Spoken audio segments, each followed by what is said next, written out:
Hey everybody and welcome. I'm Karen Mary Jackson. I'm so glad that you have come this day to learn a little bit more about holy moments, and especially the summer salt curriculum and how it connects to the lectionary, both the Revised Common and the narrative. And we're so grateful to have Elizabeth Christie here with us.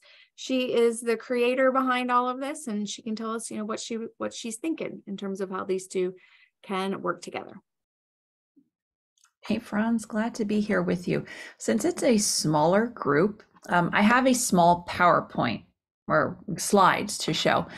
If you have questions as I'm going, feel free to speak up. I don't have a problem with that. If it is something that I'm about to get to, though, I might ask if we just put a pin in it, but please don't hesitate to come out with questions. I lived and breathed this for so many weeks, so it's like in my head, and sometimes it doesn't come out the right way. So please feel free to say, Elizabeth, that's not making sense. Because, really in my head, this has just been going and going and going.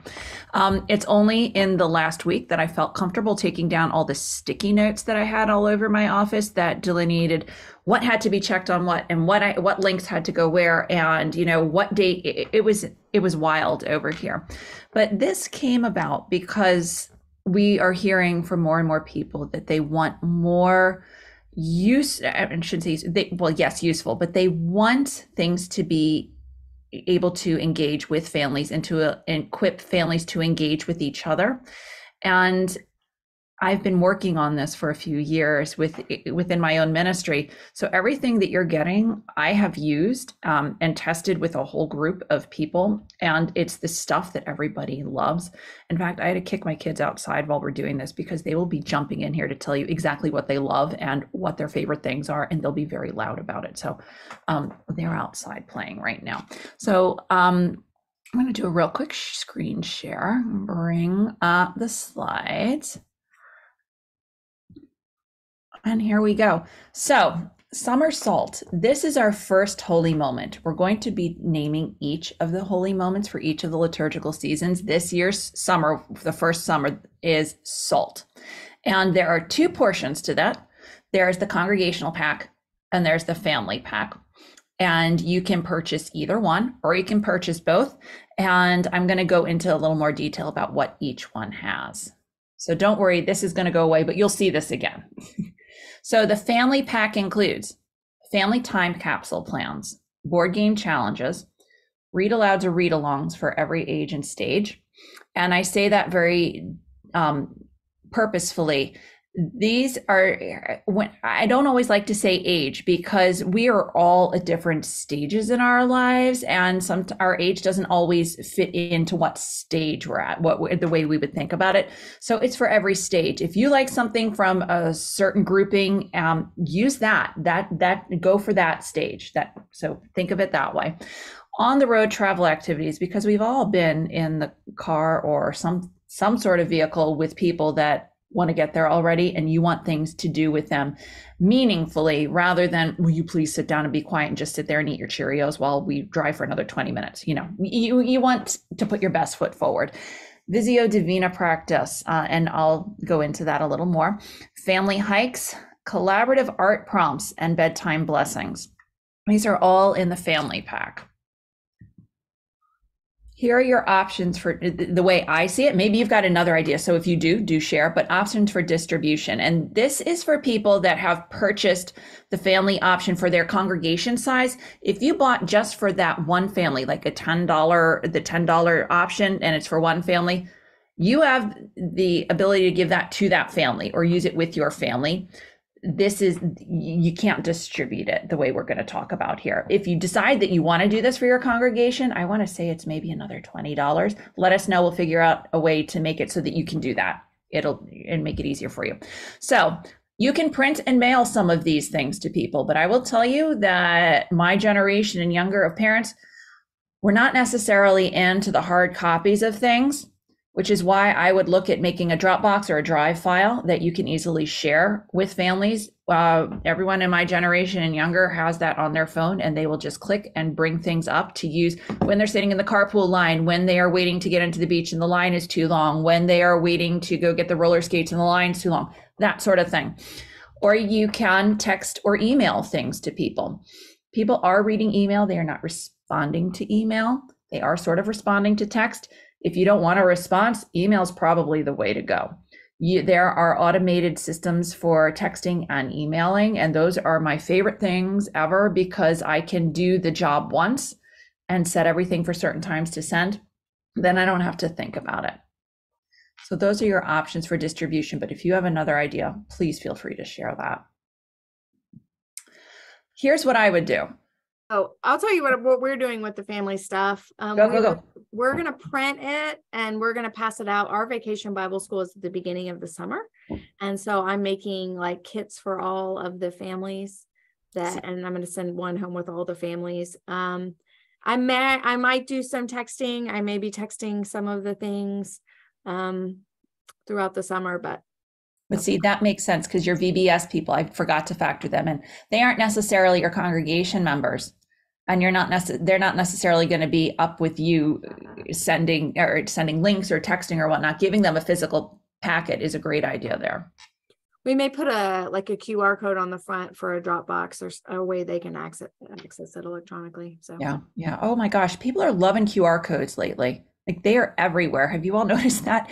Even on the college campuses, the kids are just walking around and they're scanning. I live basically on a college campus. It surprised me to see all this. So here's what I would do. And, if you are someone that's working in a small congregation and it's just you doing it, hi, I feel you. So when I tell you this is what I would do, I'm literally doing it. I would prep the Visio Divina to automatically be sent at 4 p.m. on Sunday afternoons. And here's why 4 p.m. on Sunday afternoons. One, if they did not make it to the worship service, this is all within the lectionary. This is like their second chance to get what you were talking about in worship. And it's not like because parents will do this. Oh, I missed another week. I can't go back. I mean, they've noticed I haven't been there. Oh my gosh. But here's this lifeline that's showing up in the afternoon when people are sitting there scrolling through their stuff, either Facebook, they're scrolling through their email, they're scrolling through whatever it is as they're getting ready for the new week. 4 p.m. is that sweet spot I have found. I would print out the bedtime blessings on paper or on a window cling. If you have a printer that will let you do that, and you stick that window cling on a mirror in the bathroom, kids will enjoy getting a blessing while they're brushing teeth. My 2-year-old, 8-year-old, and 10-year-old share a bedroom. They have the bedtime blessings posted over my 2-year-old's bed, and they tell me what color they want blessed. This is from the 40 hours that we did in Lent. The colors are a little different for salt, but they'll tell me which one they want to be blessed with and which one they want to bless me with. And even the little guy can point to what it is that he wants. So it's designed so that even the youngest who may not be able to read or be able to identify even the colors yet can just point and do. So as that printed out is always a blessing. The collaborative art prompts, one of them includes painting pots. They could be disposable pots, they could be the ceramic pots, but I bet there are people in your congregation that have extra pots sitting in their garages or whatever it is, their sheds. I would ask the congregation, hey, anybody have any of these left over? Let's make a little spot so families can pick up pots and participate in the collaborative art project with these, because sometimes families don't have these and this will be one less barrier for them. The kids can pick them up, they can take them home, and they can color them, and they'll have a lovely time together as a family. I would take the collaborative salt painting from the collaborative art prompts, and I would set a date on the church calendar to do this after worship. I would set it up outside because this might be the one that families are like, it's going to get messy. I don't know that I want to do this one. But you'll get everybody excited about it. You do it outside. It's an easy cleanup. Just don't do it near vegetation because the salt will kill the vegetation. Just put it on pavement. And you can then have people participate together, and you could create take-home kits for people to take home for the other collaborative art prompts. That could be where the plant pots come out. Just get them excited about doing things together and giving them the tools to do that. I would also create a super simple photo booth that comes out 3 times throughout the summer. Now, you remember I said, like, if you're doing this alone, hi, so am I. My photo booths now are paper linked chains that get hung as a backdrop, and we just swap out a few little what do you call them, those things you hold, what are they called? But if you don't, I don't know what they're called, like accessories yeah, or like, something like that. We've stuck them on skewers, we've stuck them on sticks, we've stuck them on chopsticks, whatever you've got, stick them on that, and just put them in a little container, and people take photos. Why are we doing this? Because the time capsule might be some. My kids are very excited about this. Families will be very excited to look at time capsules as time goes on, but this might jumpstart them into actually doing it, because it might be a situation where they're thinking, this is way too much for me to do. Get them the opportunity to take some photos, and they're already started. Honestly, I designed the digital time capsule to be super simple to use. They just have to click and drop things in. It can be done on their phone, it can be done on their laptop, whatever works for them. I did not try on a tablet, and that's only because I don't have a tablet. But I'm pretty sure if I can do it on a phone, you can do it on a tablet. And I would put a basket in the narthex with garbage bags for people to pick up for the family hikes. One of the family hikes talks about going in and helping to clean up a trail. If you give them the garbage bags, they're ready to go. All they need are their, however it is they get around on the trails. So that's how I would get this started for the families. I would also keep in mind that it's a lot of material in there. If you think your families are going to say, this is too much, I can't do all this, choose 2 things, 3 things tops that you think they're going to love and focus on those. It is totally 100% perfect to choose what's going to work for them. And if somebody asks for more, you can give them more. The goal here is to foster time together and meaningful time together. It's not meant to make them feel that they are less of people because they haven't done all of this.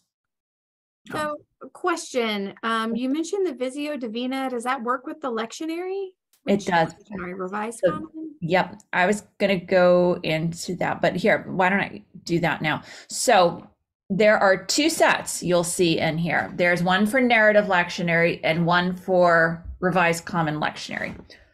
And for the RCL, I took the Old Testament because all the New Testament for the summer, we just did this with the families and the kids, in the fall and the spring. So I went Old Testament. But the trick is with the Old Testament, you've got Abraham and Jacob, Isaac, and the sacrifice too. I will talk about how to prepare for that.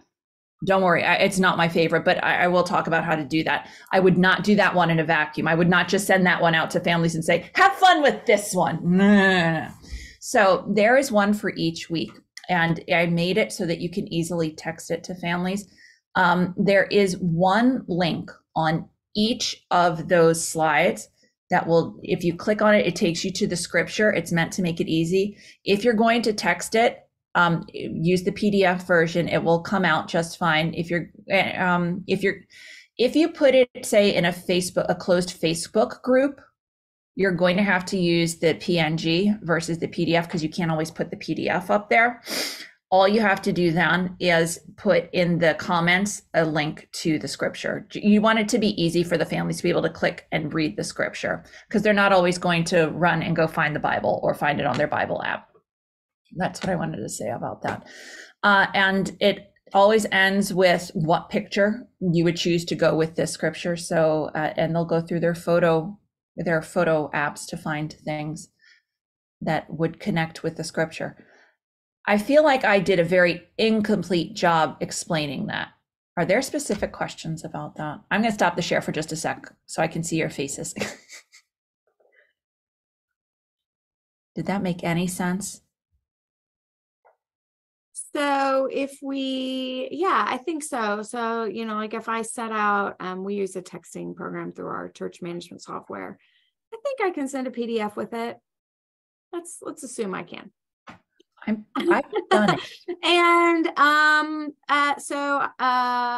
I guess we send that out and they would click on it and they would kind of read the story and then they pick from their phone like a picture that would go with the story. Yeah. Let me see if you want me to bring it up here.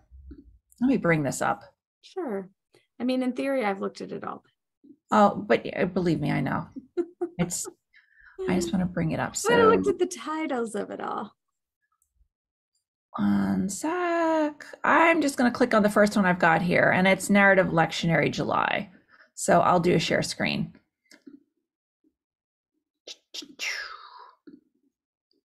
Can you all see that okay? Yep. So here we go, narrative lectionary for the first Sunday in July. This right here where it says 2 Peter, you'll see the underline, that's the live link. That'll go right to the scripture. You'll see there are usually 4 wondering questions. Sometimes there are 3 wondering questions to go with it, and a prayer right there. So the families don't have to, if they have not found their comfort level in praying together yet, there's one right there to get them started. It's meant to be something that can anchor their week and provides them with conversation, but it's not meant to be something that's going to weigh them down. It's an anchor, but it's not a, oh my gosh, this is so heavy, I can't handle this. This is a chunk of how to work scripture into your family's lives. And if it's texted to them, they can literally pull it up on their phone when they are sitting in the carpool line and say, let's read this together now. You know, it's not a lost time anymore. So you want me to scroll down here? No, that's good. That's what I needed. Okay. Now I also later will show you how well, you know what, I might as well talk about now. According to the list I have, we have people that have bought the family only, and we have people that have bought congregational and family. We don't have people that have not bought congregation. They have only bought the congregation. So because everybody will have access to those visio divina, I feel that I can tell you, if you are a congregation that's wondering what to do about faith formation for the summer, you can absolutely take those visio divina and make them the spine of whatever you want for faith formation for the summer. You could have pop-up faith formation where, once or every 3 weeks, where you look at these scriptures and you bring out photos and have people choose what would go with it. You could have them draw pictures that would go with it. You could have them wonder together, multi-generationally together about that scripture around tables. It doesn't have to be a long time. You're looking for meaningful context, not length. So I would absolutely use that as a spine for a faith formation time if you were unsure as to what to do this summer. So let me click the right thing to bring it back up. Yes, I did it. Oh, I love when I do it right with the technology, my friends. Okay, so one of the components with the family pack are the board game challenges. And they're really lots of fun and very thoughtfully done. I did not write this section, so I don't feel bad saying that I think they're very well written. You know, it's not like I'm saying, oh, I did this. No, they're so well done. Lainey Sipes did these. Some families may not have these games available. So I would look at the list of games and I would ask the congregation for donations of gently used games. And it doesn't even have to be the games that are listed here. It could just be to start off a family board game night. You could have a little lending library of them in the narthex for people to use. You could also, if you have a congregation that sometimes will purchase things off of an Amazon wish list, put one of those up there with links to the games that they are talking about. I would set aside July and August for the challenges. I would not make it something where you have to do this. I would make this, hey, this will be a really fun way to spend a summer Saturday together, a summer Saturday afternoon or evening, or one of those scooty times in the middle of the week where you're doing a staycation and nobody wants to do anything except complain. It happens in my house. So you pull these out. July and August is when I find the summer starts to get scooty. I would make a basket for supplies and have it available for people to pick up and if they return it, great. If they don't, it's part of your ministry. That's where I'm at this point in my life. I'm like, oh, that's just part of the ministry if we don't see it again. I'm not going to put something out that I need back. I'll be glad if it comes back. The Yahtzee is a giant Yahtzee adaptation made out of cardboard boxes. I would ask the congregation to bring in old boxes.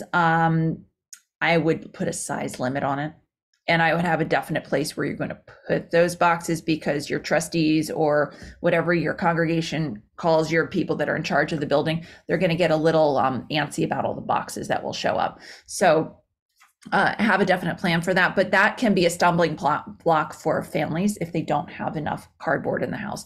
This is a fun one. My kids are really looking forward to playing the Yahtzee. You will also see plans on there for giant hungry hippos. If you have the space, I would totally do this as a congregation. She says you can use scooters, you can use old dollies, you can even just do it wheelbarrow style where you hold the person legs and they just ram the blow up balls with their heads. It's not going to hurt anybody. It's a lot of fun. So I would consider hosting that. That's how I would get people excited about the board game challenges. The family road trip. This I would print out.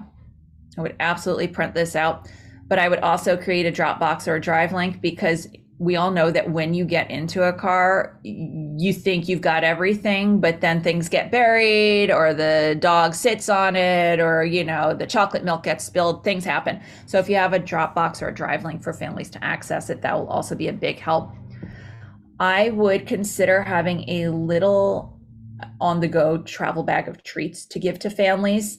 Things like a small thing of hand sanitizer, a small thing of baby wipes, some tissues, and little, you know, those little notepads that you'll see people use when they're at restaurants, when they're taking orders, you know, those tiny little memo pads for kids to doodle on. I would just make little packs of those to hand them out and get people excited about being on the road together.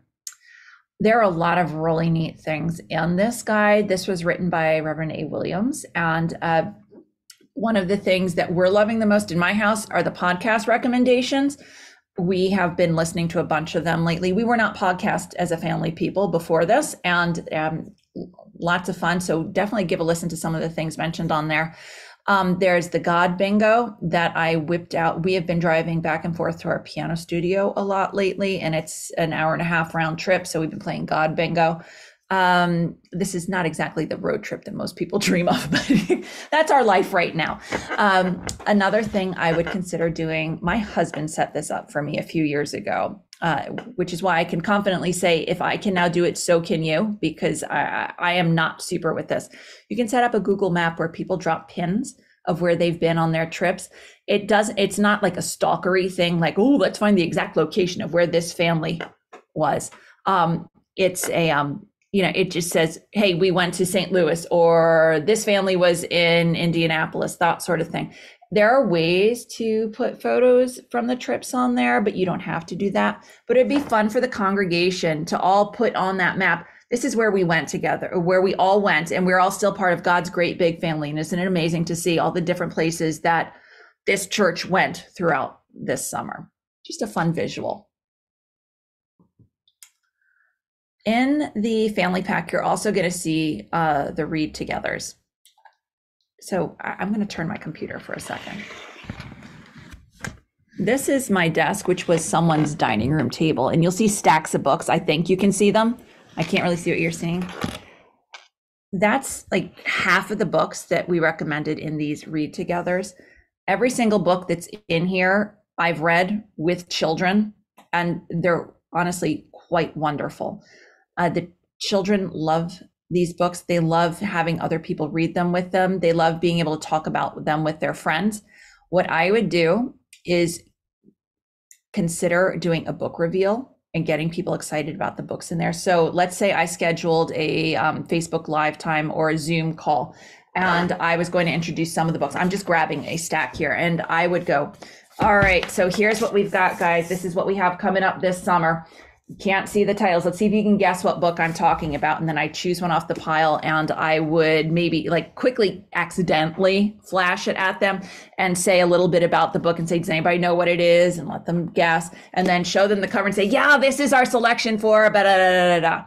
And you know, if you're feeling fancy, you can rip up some paper and have confetti and throw it up. Like everybody's all excited, have a kazoo, there's our next book. It's a lot of fun for families to rally around this together. So I love getting people excited about books. It's just a fun little touch. But if you're going to do the confetti, I'm going to highly recommend that you put a sheet on the floor under you, or you do this outside, because cleaning that up is such a pain in the neck. I speak from experience. I would talk with your public library about reserving a few copies of the books and see if they can put them aside for your church. Librarians are some of the world's most wonderful people, and they just want to help you. They really, really do. So if they can, they will put these books aside for you. I would ask about that. And I would have a multi-generational time of creating bookmarks Either you can have it in the narthex during the coffee hour. It could be, you could have a station in your playground if you're a church that has a playground where they're decorating bookmarks, and they can take them home and use them in the books that they'll see in the read-alouds or read-togethers. Everybody loves bookmarks.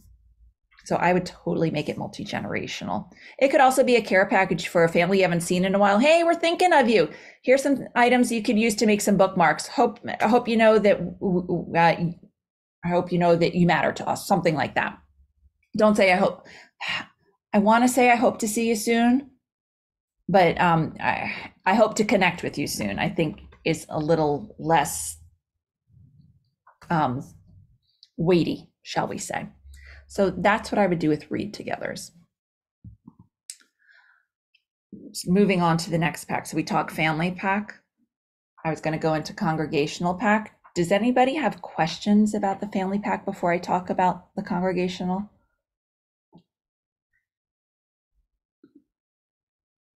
I'm not seeing any faces that are asking questions. So I'm going to go on, but if you have things, please don't hesitate to say something.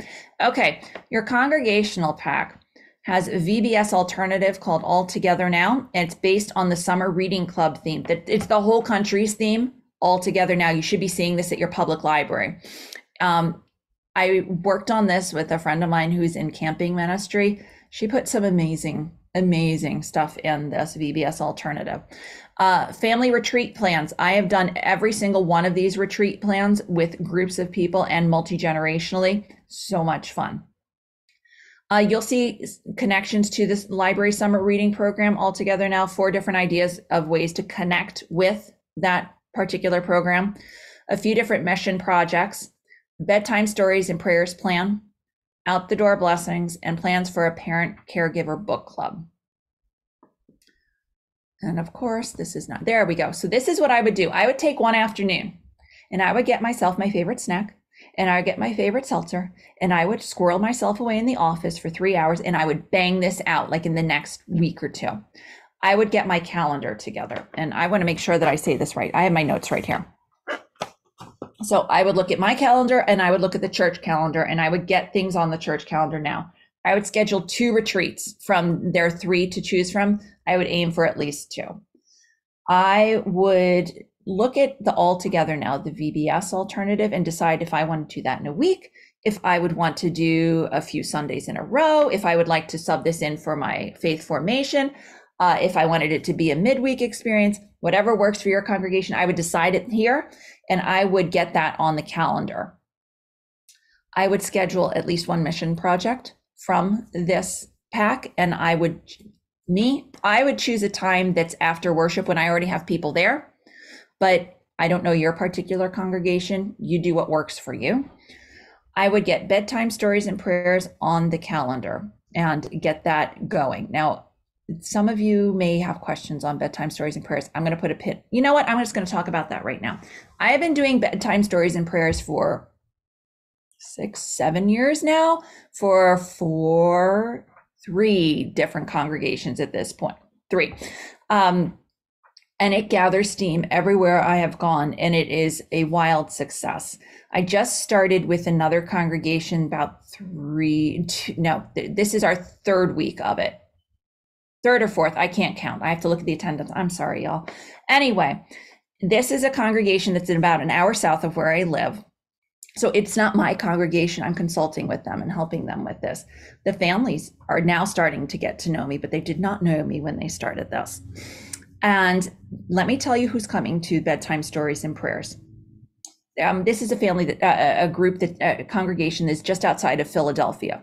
We have a family in Canada. We have a family in Cincinnati. We have my sister in New York. My sister has Down syndrome. We have a family in Maryland. And there's one other family. Where are they from? Oh, they're mine. They're my family. I'm sorry. Duh. Don't tell my kids I forgot them. So these are not necessarily people that are from this congregation. They are related, like they're the outliers, if you know what I mean. The people you're looking to try to bring back in, they are starting to get excited and they're inviting more people. So we're starting to grow from that.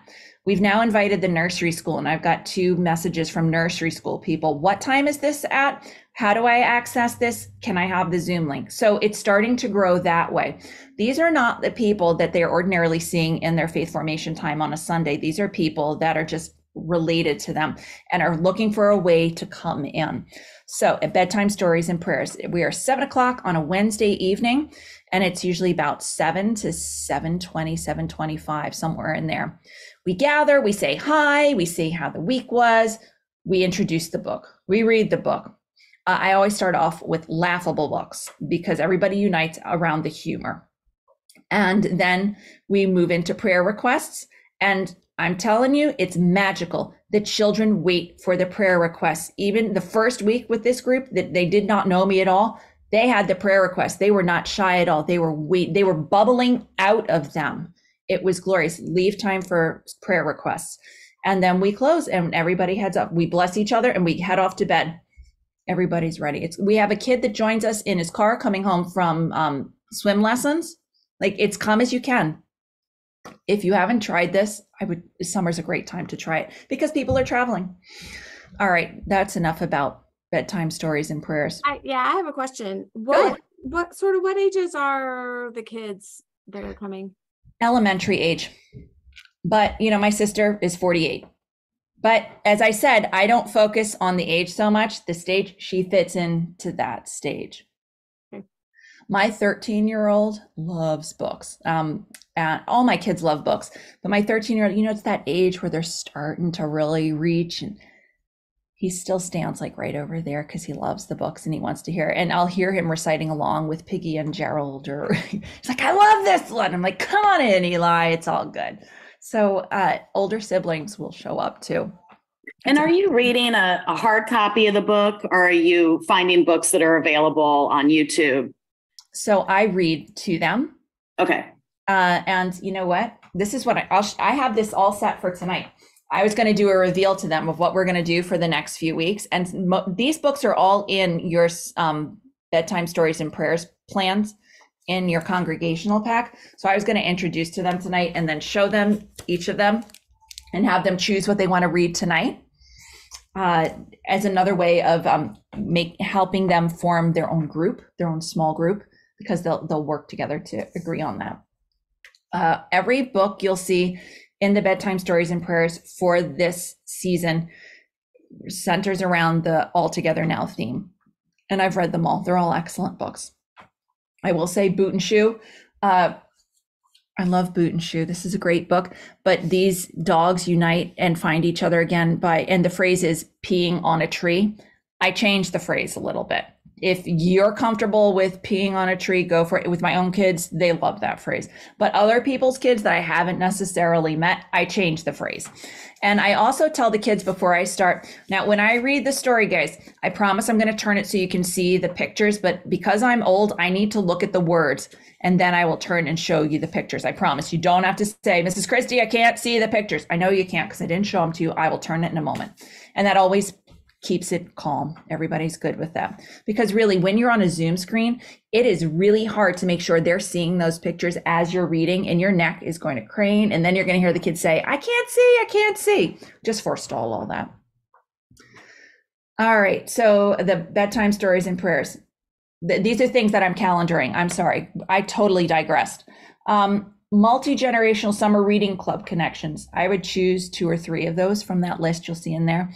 And they could be just out there during coffee hour, if you do coffee hour, or before the service, or something that goes in your playground. Just ways for people to be involved together. The parent caregiver book club. Can I ask you a question about the bedtime stories and prayers? I'm going to turn off the stop the share for a second because I like to see your faces. Sorry. Go ahead. Okay. Lenore here. My question is, could you see adding some other people to your lineup, like guest readers or things like that? Yes. So the first church I did this with, I was able to get it into guest readers' hands within a few months, and it took off that way. So it became a ministry for other people to do. It was fantastic. We also had the honor once of Glennis Netlist reading one of her books for us. She was so sweet to do that. So absolutely. It's a great way for grandparents to connect with grandkids. It's a great way for aunts and uncles to get pulled in. It's a great way for anyone in the congregation. However, you do need to think about your child protection policy on this, because it is Zoom. You have to work this out in your congregation, how you want to handle this in terms of background checks and whatnot. But I'm Methodist. The same rules that apply to in-building apply to Zoom. So we need to have our background checks and whatnot. Does that help? Okay, cool. So let me attempt to share the screen again. Haha, there we go. I would also, the Parent Caregiver Book Club. These are the 2 books that I put in there. So the Liturgy of the Ordinary, and you can tell I've used this a lot of times because it is so hedgehogged. I have so many papers in this. Liturgy of the Ordinary and The Danish Way of Parenting. It's all outlined in here. They're excellent books. I wouldn't hesitate to use either of them. Neither of them have videos though. If you have a group that prefers videos, I'm sorry, I didn't put those in there. But if you Google around, you can find the authors of both of these books on YouTube discussing it. So that could be something that you throw in there. And that's everything for the calendar. That's my afternoon party with a nice can of seltzer and my favorite snack. That's what I would do. And I would just get it all done so that I don't have to think about it. Now it's an execution zone. Okay. I would gather helpers or gather what I need pretty quickly right after this. I would then also make the Dropbox or the Drive file so that I don't have to think about that. I would make a basket of supplies for me so that I don't have to go looking for things and I can quickly hand things off to people. And I would preset the out the door blessings to send at 7:20 on a Monday morning. I have found 7:20 to be the sweet spot because those with young kids generally haven't left for preschool or daycare yet. Teens are getting ready to go either to work in the summer or whatever it is they're doing. So those blessings are ready. 7:20 is, I found to be the sweet spot. And I use the church communication service for that. So you don't use something like Remind? You can. Whatever your church likes, go for it. Or whatever your church has a subscription to, use that. We're not looking to make you spend money on something else. Okay, so the congregational pack and also combined with the family pack, you can pull things out of there to use them as you want. So the all together now, that's the BBS alternative. That could be pop-up faith formation, however you want to do it, as can the Visio Divina, as I talked about there. You can, if you have midweek groups, either they're in person or they're online or whatever it is that works for you. There are many different things you could take out of these packs, including the read-togethers, bedtime stories and prayers, collaborative art projects, mission projects. These can all be midweek enrichment activities or ministries, not activities, I'm sorry, ministries. And they also count as faith formation. Multi-generational hikes. It could be something that your congregation is really up for. Multi-generational collaborative art time. You can take the plans right out of your SALT and just use them. You don't have to send them home to families. You could decide that you want to do them with them. You could, this I would love to do. The congregation I'm with right now will never go for this, but I'm hopeful someone will want to do this. A time capsule for the congregation for the summer. I mean, wouldn't that not be amazing to make together? I would be so excited. If anyone does that, please email me and tell me, because I want to know. There are mindfulness activities in all together now that you could use as fidget busters. That's what I call the pew baskets. Those are the fidget busters. They would go into the pews, or you could put them in the playgrounds. There's labyrinth activities. There's mandala or mandala. I always mispronounce it. I'm sorry. Whichever one is correct, use that pronunciation. There's a mindfulness scavenger hunt that I would not put in the pews, but that could go as they're leaving. And the God Bingo from family road trips would absolutely translate into an activity as a group. So lots of things are in there. A few quick notes. As I said, Isaac and Abraham, we are talking, they show up in the Old Testament stream for the Revised Common Lectionary. And this is what I would do for both Revised RCL and the Narrative Lectionary. This book, Willow Dean, is gold. It is like your biggest bang for the buck. It's written by Catherine Applegate. This book is fantastic. It is it's either the middle grades or the elementary age read-togethers. I can't remember which, but I would totally take this and I would use this and I would read as a book club throughout the summer with the families. There are 5 parts. Look, I outlined this. Like, this is what I would do. There are 5 parts here. Each part is between 50 and 58 pages. So that's like 20 pages a week that you would read aloud to people. It speaks to all sorts of themes. So darkness, community, wisdom, truth versus fiction, noticing signs, traveling difficulties, how a person feels when they're tricked, judged by appearance, what forgiveness looks like, what the world was like at creation. All of these would be themes that would show up in Willowdene and would all help prepare you for both the RCL and the narrative lectionary. And it would get you, if you read the first, you would read the first 2 parts before July when Isaac and Abraham come out. That gets you to a point for a conversation about what was really going on here. Is this something Abraham wanted to do? How was Isaac feeling? Why is this in the Bible? Why are we talking about this? It provides you a ground to have that conversation, because this story out of nowhere, very hard to do. I would absolutely read Willowdene. If you haven't read it yet, it's really an excellent book. The author does not know me at all. Like, I get nothing for telling you to read this book. It's really a fantastic book. My kids were blown away by it when we read it together in the fall. I'm like, oh, this totally needs to be used in ministry. So another thing I do want to emphasize here, we're looking for quality versus quantity. So anything you feel you need to whittle out before it goes to people, do that. We want everything to be meaningful. We don't want it to be overwhelming. So you can whittle down. That was everything I was going to share about this. What specific questions can I answer for you? That was a lot. I'm sorry.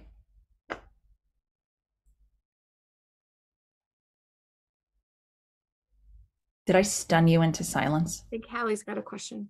Yeah. Hallie. I was going to ask your recommendation. I'm doing this summer.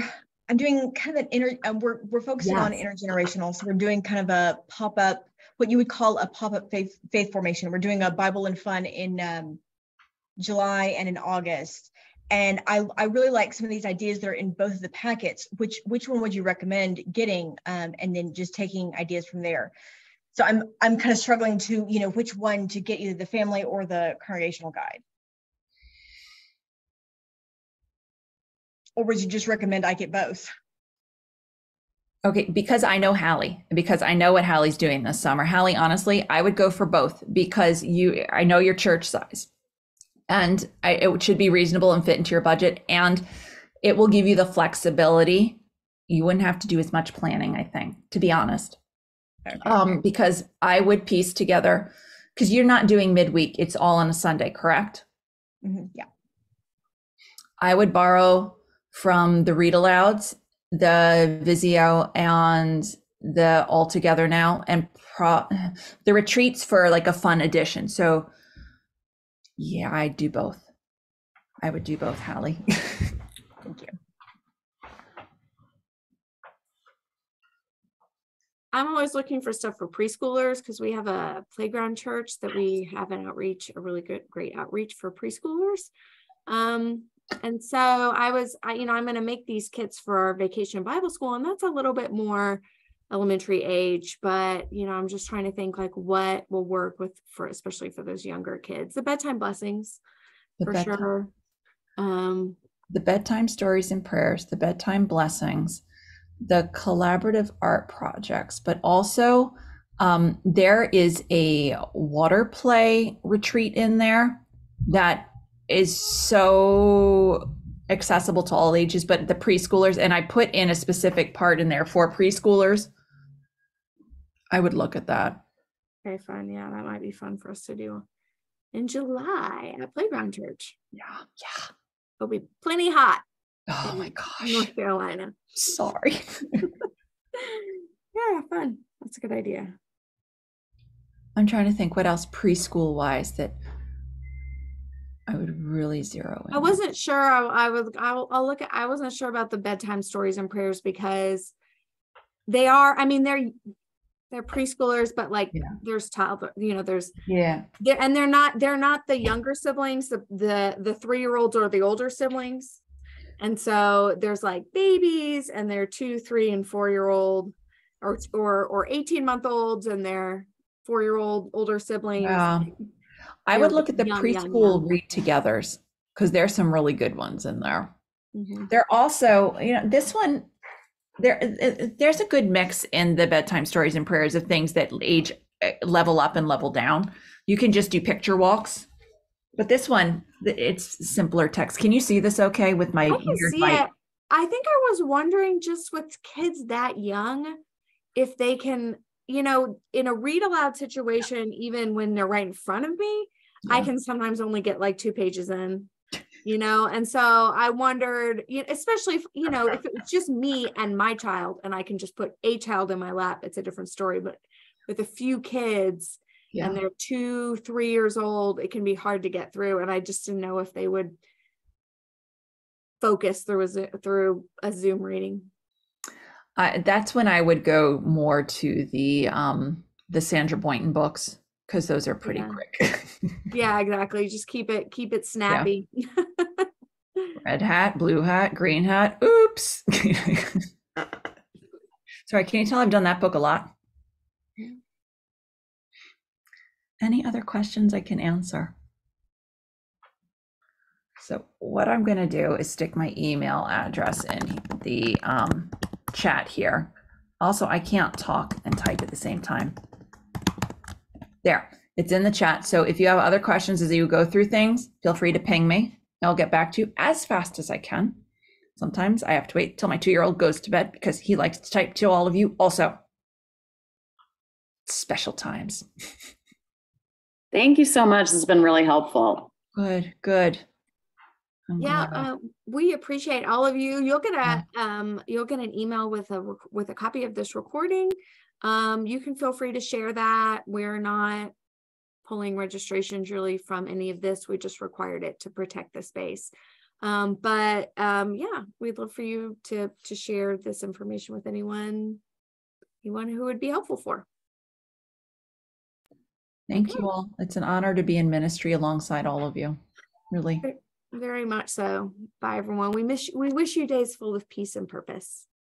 Bye, everyone. Thank you.